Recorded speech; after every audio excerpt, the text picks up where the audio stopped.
This is Dennis again, and I'm back with another exciting video about what Cyberlink Power Director can do. It's quite an editing tool and has a lot of powerful tools. And one of the tools that I just experimented with is called motion tracking.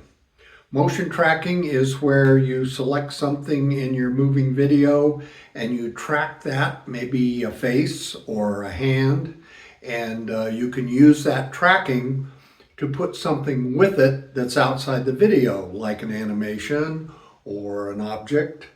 And so we're going to demonstrate that. And so let's do that. I'm going to track my hand, and on it I will place an object, an animated object. So you start by moving your hand around with nothing in it, and then you add the keyframe objects that you want to show up in your video. So let's go ahead and do this part. I'm going to snap my fingers and start the sequence of the motion tracking.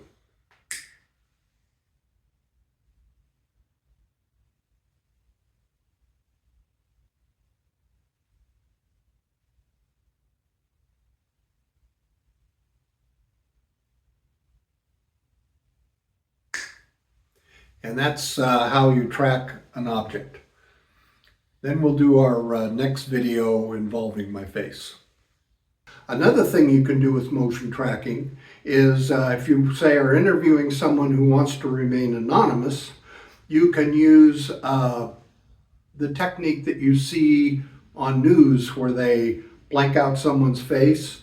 So if you don't want them to see the person's face, or someone's in your video and you don't want to have to worry about them coming back on you later and saying, hey, I didn't ask to be in your video, then you can use the technique with the face blanker to create your face, and the motion tracker will follow how your face works. In addition to that, there's a voice changing unit that you can add to that if you want to disguise their voice. So now my voice, I'm still talking my regular voice, but the voice changer has changed my voice so you don't recognize it as me. Probably an improvement, huh? So that is the what of motion tracking. And my videos don't usually show how to do something. It's more what can it do, because there are many tutorials about how to use Power Director and all of its powerful tool set to do all these amazing things. So until next time, this is Dennis. See you later.